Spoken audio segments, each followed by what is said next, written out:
Semua yang bertentangan dengan kebenaran nggak akan bisa bertahan. Seperti kalau saya boleh istilahkan perbudakan. Budak itu ada masa di mana budak itu dianggap wajar. Berjual beli manusia itu dianggap normal. Hari ini kalau ada yang dagang manusia normal tidak? Tidak normal. Tidak bisa. Rasialisme. Ada masanya rasialisme itu normal. Kulit hitam duduknya di mana, kulit putih duduknya di mana. Betul tidak, Saudara? Itu dianggap normal dan orang tuh ya biasa-biasa saja. Ada periode itu normal. Warga negara dibuat kelas putih, kelas timur asing, kelas bumi putra. Itu dulu normal. Sekarang sudah tidak normal. Di berbagai tempat di dunia yang namanya korupsi itu sudah tidak normal. Cuman Indonesia belum sampai. Tadi disampaikan oleh Kiai Rusli Hasbi tentang kesempatan Ramadan ini sebagai kesempatan untuk kita meningkatkan ketakwaan kita. Jadi sebenarnya kalau sudah ada ceramah dari beliau, tadi saya sampaikan, saya ini seperti air tayamum, seperti tayamum. Tayamum itu kalau sudah ada air batal. Nah, kalau sudah ada Pak Kiai, sudah tidak perlu ada lagi saya lagi bicara di sini. Itu udah selesai itu. Meneruskan saja. Baginda Nabi besar Rasulullah Muhammad SAW tadi dikisahkan berapa kali berpuasa selama 29 hari dan sekali 30 hari. Saudara sekalian, berapa kali Baginda Nabi besar Muhammad SAW berpuasa seumur hidupnya? Berapa Ramadan? 9. Rasulullah menerima perintah puasa di bulan Sa'ban Hijriah tahun kedua. Ya ayyuhalladzina amanu kutiba alaikumusiyam kutiba alal ladzina min qablikum la'alakum tattaqun. Itu bulan Sa'ban tahun kedua. Jadi beliau menjalani Ramadan itu 9 kali. Wafat di Rabiul Awal tanggal 12, harinya Senin, 5 bulan sebelum Ramadan yang ke-10. Jadi dapatnya 9 kali. Kita udah dapat Ramadan berapa kali ya? Kita berapa kali, saudara sekalian? Coba bayangkan. Rasulullah mendapatkan kesempatan itu 9 kali dan digunakan seoptimal itu. Kita ini berlipat kali lebih banyak kesempatan itu dibukakan untuk kita bisa mendekati derajat muttaqin. Insya Allah kita semua nantinya bisa mendapatkan derajat muttaqin itu. Jadi meneruskan pesan yang tadi, ini sebuah kesempatan bagi kita. Nah, Ramadan ditempatkan sebagai pembelajaran, 1 bulan pelatihan, 1 bulan training, yang harapannya nantinya kita akan mencerminkan pribadi-pribadi yang bertakwa. Nah, di sisi lain, meneruskan ceramah tadi, kita ini berada di Indonesia yang penuh dengan masalah. Bambu tumbuh sendiri, tadi diceritakan itu. Lalu ada surat-surat keluar di tempat yang tidak seharusnya, macam-macam lah Republik ini ada. Saudara sekalian, salah satu problem utama di negeri ini adalah persoalan korupsi. Betul tidak? Nah, korupsi ini harus diperbaiki, harus diperangi. Nah, bagian memerangi itu aparat penegak hukum. Kita bukan aparat penegak hukum. Kita bagian memangkas suplai potensi koruptor. Karena kita bukan penegak hukum nih. Sering ketemu pertanyaan, Pak, itu gimana udah sekolah tinggi-tinggi, gelarnya banyak, korup. Buat apa sekolah tinggi-tinggi ketika ujungnya adalah koruptor? Jadi saya coba merenungkan pertanyaan ini. Benarkah sekolah tinggi mencegah korupsi?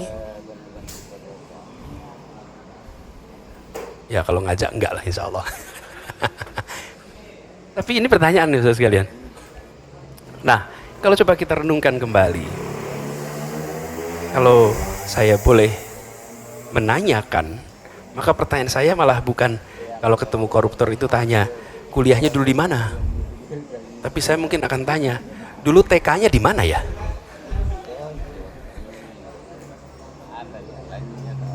Kenapa? Saudara sekalian, Bapak sekalian saya hormati, soal mengambil yang bukan haknya itu adalah pelajaran usia dini. Itu pelajaran usia dini. Ketika anak-anak di usia 0 sampai 6 tahun itu diajari mana yang menjadi haknya dan mana yang bukan menjadi haknya. Diajarinya itu di usia dini. Kalau di usia dini tidak diajarkan tentang prinsip-prinsip, nilai-nilai dasar, maka kedepannya itu akan kita panen masalah. Kalau sudah kuliah, ini semua di sini yang pernah merasakan kuliah. Kuliah itu belajarnya tentang bagaimana melakukan penelitian, bagaimana menulis paper, bagaimana metode ilmiah. Tapi tentang yang hak miliknya dan yang bukan, itu bukan di situ. Itu lebih dasar. Ini hal yang paling dasar. Nah, kita seringkali menganggap pendidikan yang penting adalah pendidikan yang tinggi. Karena cara penamaannya, namanya pendidikan tinggi. Makin tinggi makin baik. Saudara sekalian, pendidikan yang paling penting, yang paling menghasilkan manfaat bagi dirinya dan bagi masyarakatnya adalah pendidikan pra-SD. Iya. Nah, kita semua sudah lewat. Jadi pertanyaan, aduh udah terlanjur kita. Udah pendidikan. Betul. Pendidikan terpenting, dan ini bukan kata orang yang berhasil membuktikan ini, menghasilkan mendapatkan hadiah Nobel, dan bukan ahli pendidikan, tapi ahli ekonomi yang dia berhasil membuktikan bahwa pendidikan dengan hasil manfaat terbesar adalah pendidikan pra-SD. Di rumah dengan orang tua dan PK, preschool, dan apapun namanya itu. 0 sampai 6 itu yang paling penting. 0 sampai 6. Nah, namanya kalau mau nanti anak-anak muda mau ngecek, namanya James Heckman.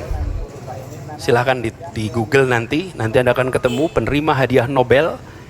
Jadi kalau sekedar penelitian saja dikutip, itu biasa.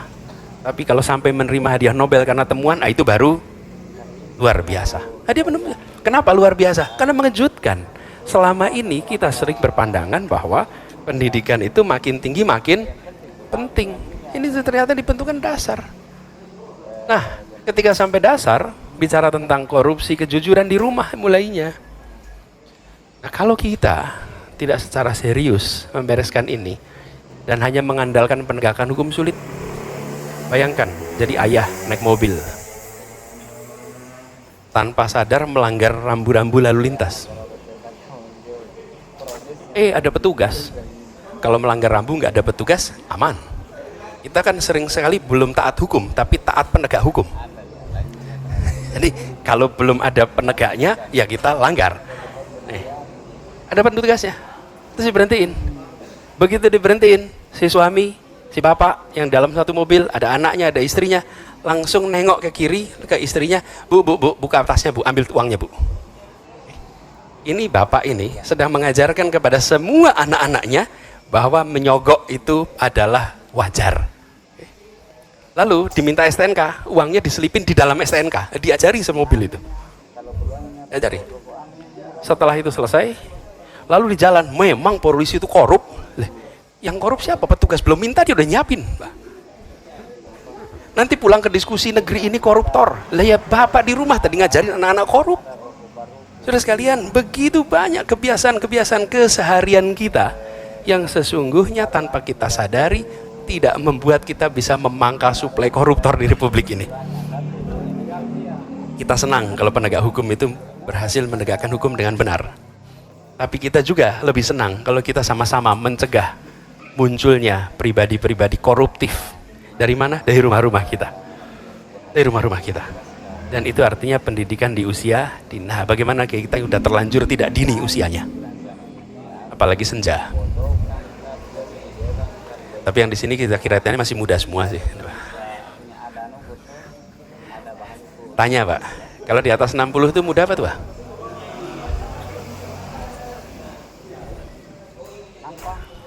Gini. Saya boleh usul ya definisi. Disebut muda dan tua itu bukan hitungan tahun umur biologisnya. Ini kabar baik ini. Bila yang dibicarakan adalah masa lalunya, maka dia tua.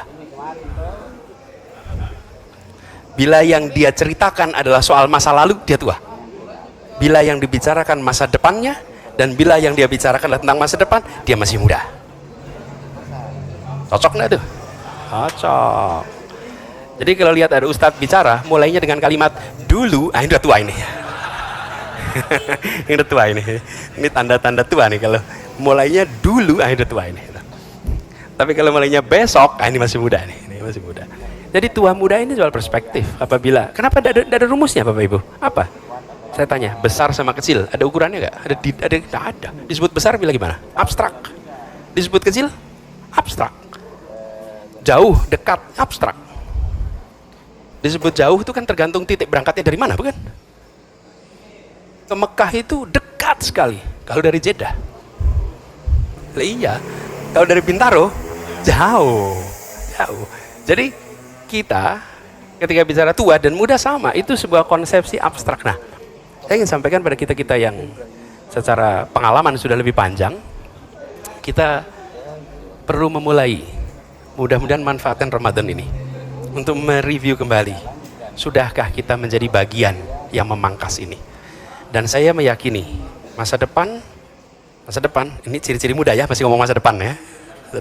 Masa depan adalah era di mana korupsi akan dipandang sebagai aktivitas primitif. Kenapa? Karena dia bertentangan dengan nilai-nilai dasar kebenaran dan kebaikan. Gak mungkin bisa bertahan. Semua yang bertentangan dengan kebenaran gak akan bisa bertahan. Seperti kalau saya boleh istilahkan, perbudakan. Budak itu ada masa di mana budak itu dianggap wajar. Berjual beli manusia itu dianggap normal. Hari ini kalau ada yang dagang manusia normal tidak? Tidak normal. Tidak bisa. Rasialisme. Ada masanya rasialisme itu normal. Kulit hitam duduknya di mana, kulit putih duduknya di mana. Betul tidak, Saudara? Itu dianggap normal dan orang itu ya biasa-biasa saja. Ada periode itu normal. Warga negara dibuat kelas putih, kelas timur asing, kelas bumi putra. Itu dulu normal. Sekarang sudah tidak normal. Di berbagai tempat di dunia yang namanya korupsi itu sudah tidak normal. Cuman Indonesia belum sampai. Proses itu belum sampai. Apa yang akan mendorong ini? Transparansi. Transparansi akan membantu menghentikan segala macam praktek penyimpangan. Definisi dosa itu apa? Enggak. Menurut Rasulullah apa? Sesuatu yang Anda kerjakan yang tidak ingin diketahui oleh orang lain itu dosa.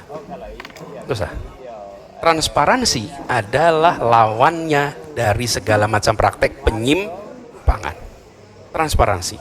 Dan dengan kemajuan teknologi kita akan menyaksikan transparansi terus, ini bergerak terus. Ngurus masjid sekarang transparan, betul tidak? Laporan uang masuk, uang keluar. Dulu memang ada. Dulu masuk kantong, kita doakan mudah-mudahan amanah. Tapi tidak ada laporan. Sekarang tuntutan atas transparansi itu luar biasa, dan kita menuju kepada peradaban yang serba transparan.